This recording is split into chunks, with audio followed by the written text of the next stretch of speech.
खूप छान प्रश्न विचारला संदीप. ऍक्च्युली तू हा प्रश्न विचारणं गरजेचं होतं आणि मला सुद्धा या प्रश्नाचं उत्तर देणं गरजेचं आहे. कारण लोकांमध्ये खूप संभ्रम आहे. जे विरोधक आहेत ते चुकीच्या पद्धतीने माहिती पसरवत आहेत की शिवाजीनगर क्लस्टरमध्ये जाणार वगैरे वगैरे. तर ह्या गोष्टीसाठी शिवाजीनगर किंवा आपला जो आजूबाजूचा प्रभाग आहे त्या लोकांनी घाबरण्याचं कारण नाहीये. त्याचं कारण तुम्हाला सांगतो. आपले जे उमेदवार आहेत हे स्वतः त्यांना उत्तम प्रकारे कायद्याचा अभ्यास आहे, सहकार क्षेत्रातला दांडगा अनुभव आहे.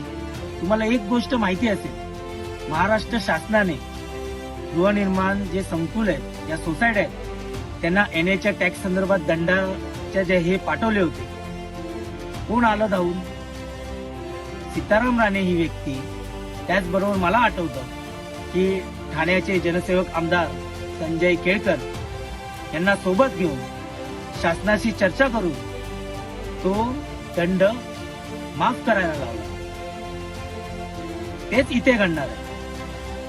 क्लस्टरचा विषय नाहीये.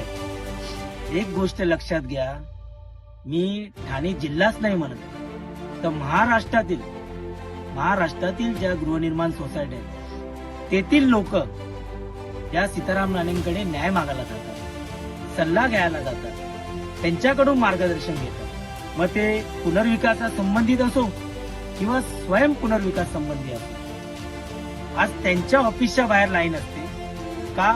कारण त्यांना विश्वास आहे की हीच व्यक्ती आपल्याला योग्य असं मार्गदर्शन करू शकते. म्हणून क्लस्टर वगैरे याला घाबरण्याचं काही कारणच नाहीये. आजपर्यंत सीताराम राणे ही व्यक्ती लोकांच्या भल्यासाठी आणि लोकांचं जिथे हित आहे त्यांच्या बाजूनेच उभे राहिले. लक्षात घ्या. आज त्यांनाही जर वाटलं की क्लस्टरला लोकांचा विरोध आहे तर त्याच्या विरोधात उभं राहण्याची ताकद आणि सामर्थ्य हे सीताराम राणेंमध्ये, आणि हे त्यांनी बहुतेक वेळा दाखवून दिलंय. जसं मी तुम्हाला सांगितलं की जो काही शासनाने दंड ठोठावला होता, शासनाशी पाठपुरावा करून त्यांनी तो रद्द करायला लावला. म्हणून लोकांच्या, स्थानिकांच्या किंवा आपल्या प्रभागात ज्या काही म्हाडाच्या सोसायट्या आहेत, गृहनिर्माण संकुलं उभी राहिलेली आहेत, त्यांच्या विरोधात जाऊन किंवा त्यांच्या मनात नसताना आमचे राणे साहेब इथे क्लस्टर लागू देणार नाही. एक गोष्ट लक्षात घ्या, जे लोकांना हवंय, लोकांच्या जे मनात आहे तेच राणे साहेब घडवून आणतील, जेणेकरून प्रभागातील मतदार, रहिवासी समाधानी असतील. एवढा विश्वास मी तुम्हाला देऊ शकतो. जेवढं मी त्यांना ओळखतो त्यावरून मी तुम्हाला सांगतो.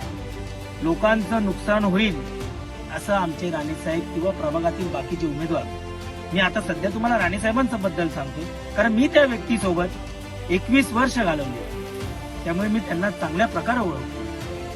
म्हणून क्लस्टर, रिडेव्हलपमेंट याबद्दल आपल्याला घाबरण्याचं काही कारण नाहीये. सहकारातला आपण डॉक्टर म्हणू शकतो. जसं मी तुम्हाला म्हटलं की त्यांच्या ऑफिसला ठाणे जिल्ह्यातील, महाराष्ट्रातील बहुसंख्य लोक मार्गदर्शन आणि सल्ला घेण्यासाठी जातात.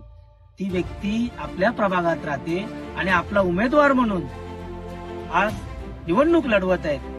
तर अशी व्यक्ती असताना क्लस्टर असो, रिडेव्हलपमेंट असो, पुनर्विकास असो, स्वयं पुनर्विकास असो, अशा विरोधकांनी ज्या काही बातम्या पसरवत आहेत त्या संबंधी कोणीही घाबरण्याचं कारण नाहीये.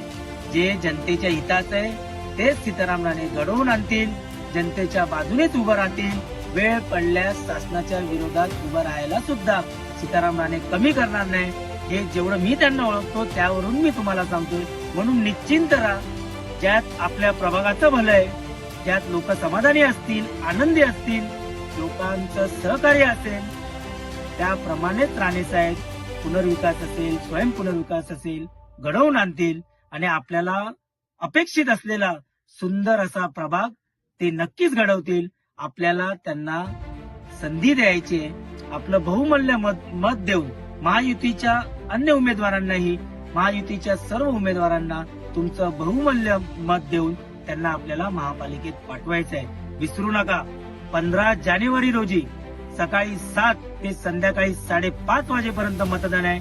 मी सर्व तरुणांना आवाहन करेल की सर्वांनी जास्तीत जास्त मतदान करा आणि आपले जे काही सहकारी आहेत, घरातले आहेत, त्यांना सुद्धा मतदान करण्याची विनंती करा, कारण तुमचं एक मत हे बदल घडून आणू शकतं, हे लक्षात घ्या.